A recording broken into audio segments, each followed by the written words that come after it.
បាទសូមគោរពក៏ដូចជាសូមជម្រាបសួរពុកម៉ែបងប្អូនអរគ្នា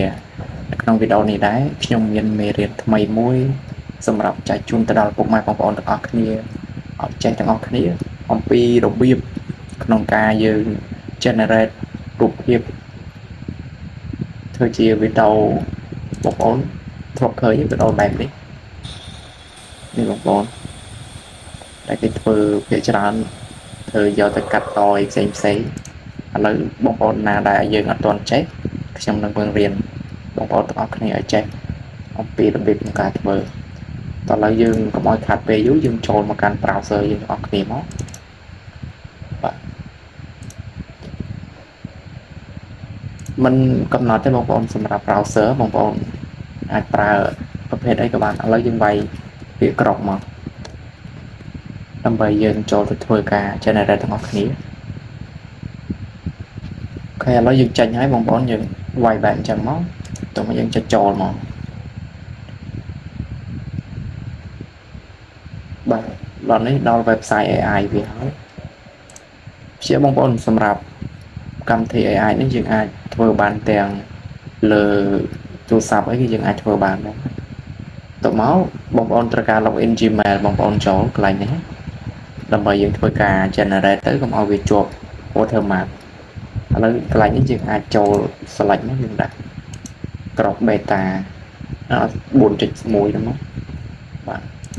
ទៅមកកន្លែងនេះយើងអាចជ្រើសរើសយើងយកកន្លែង create image មកទៅមកកន្លែងនេះយើងត្រូវការវាយប្រភេទ prompt យើងចូលជាស្ដែង prompt ខ្ញុំមានរបស់ខ្ញុំមួយហើយដើម្បីខ្ញុំទុកធ្វើការតេស្តចាប់ទៅយ៉ាបាត់ prompt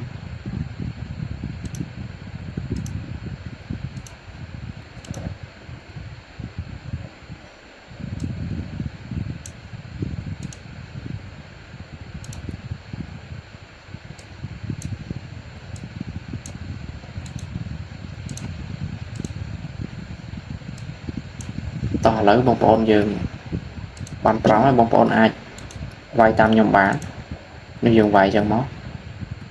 ពីប្រំពេញបងប្អូនពេលយើងវាយហើយបងប្អូនចុចឲ្យកន្លែងនេះកន្លែងសញ្ញាប្រូយើងចុចទៅវាធ្វើការ generate ឲ្យយើង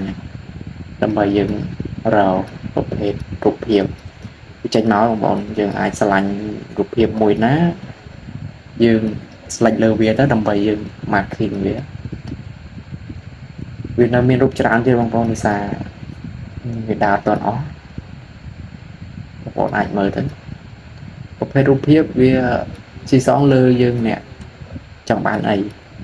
យើងចង់បានអីយើងវាក៏ពេញអាកន្លែងយើងចុចនឹងនេះវាគ្រាន់តែជាឧទាហរណ៍ដើម្បីយើងធ្វើមកចុចរូបភាពបែបអញ្ចឹងហើយរូបភាពផ្សេងវាចេញមករឿងច្រើនបងប្អូនអាចមើលទៅនេះច្រើននេះឥឡូវឧទាហរណ៍ខ្ញុំស្រឡាញ់រូបភាពមួយនេះឥឡូវយើងចុចយើងចេះកន្លែងនេះមកវាធ្វើការធ្វើនេះបងប្អូនវាដើរចឹងយើងចាំតិចមកវាពេញមកវានឹងចេញជាចលនា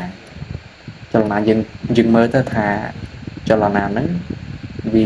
ល្អឬក៏មិនវាឆ្កោឬក៏អីហ្នឹងបងប្អូនថាល្អយើងចាំ sell ទុកមកតែឥឡូវយើងដើរហើយបងប្អូនគេវាដើរហើយដើរ smooth មែនតើវាមានទាំងភ្លេងឲ្យ effect ឲ្យនេះល្អឧទាហរណ៍ថាយើងសម្រាប់ចិត្តថាយកអញ្ចឹងបងប្អូនចុចនៅកន្លែងសញ្ញាព្រួយយើង download វាមកវានឹងចូលមកបងប្អូនពេញបាត់ហើយប្រភេទវីដេអូនេះដែរបងប្អូនមើលទៅវាចេញមកច្បាស់ល្អវាអត់ព្រិលអត់អីដូចសូរ៉ាហើយសម្រាប់ការធ្វើវាយើងអាចយើង custom វីដេអូនៅក្នុងនេះបានបន្ថែមទៀតប្រភេទវីដេអូយើងអាច custom ថែមឧទាហរណ៍ថាយើងអត់ចង់បានចលនាបែបអញ្ចឹងយើងចង់ឲ្យកបីរមអីចឹងយើងអាចវាយនៅក្នុងហ្នឹង វាយអីក៏វាយទៅឲ្យតែបងប្អូនចង់បានតាមគំនិតបងប្អូនដែរចង់វាយចូលចង់ឲ្យវាចេញចលនារូបភាពមួយហ្នឹងទៅជាកាយវិការបែបអីហ្នឹងណាហ្នឹងហើយឥឡូវពេលយើងបានហើយឧទាហរណ៍ថាឥឡូវយើងចេញសិនយើងចុច iMac នោះយើង down iMac មួយដែរចឹងសម្រាប់យើងយកទៅកែអាហ្នឹងយើងមានផ្សេងទៀតតិចនិចក្នុងការកែបងប្អូនអាចតាម style របស់បងប្អូនយើងកែទៅជារូបភាពទៅជាវីដេអូបែបអីរូបភាពបែបអីអានេះវាបានត្រឹមតែ9វិនាទីទេព្រោះយើងចង់បាន15វិនាទីទៅលើនឹងទៀតតើតែបងប្អូនត្រូវធ្វើការជា plan របស់ក្រុមហ៊ុនក្រុងនេះវាមានរូបភាពផ្សេងៗយើងអាចធ្វើការ generate ទៅក្នុងមួយ mail ក្នុងមួយថ្ងៃវាអាចឲ្យយើងធ្វើការ generate បានរៀងច្រើនដែរហ្នឹងហើយវីដេអូខ្ញុំគឺមានតែប៉ុណ្្នឹងទេបងប្អូនអញ្ចឹងរាល់ការខ្វះខាតក៏ដូចជាការលឹះលុបរាល់ការនិយាយនេះសូមបងប្អូនអត់អធិស្ឋានផងកុំភ្លេចជួយចុច like ក៏ដូចជា subscribe channel របស់ខ្ញុំអ្នកមួយផងសម្រាប់មេរៀនល្អខ្ញុំនឹងចែកជូនឲ្យបងប្អូនចែកទាំងអស់គ្នាហើយកុំភ្លេចជួយចុច subscribe ដូចជាចុច like ដែលខ្ញុំចុចមិញហើយចុច channel Telegram ខ្ញុំមួយផងសម្រាប់មេរៀនល្អៗខ្ញុំបោះចូលក្នុង channel បាទសូមអរគុណ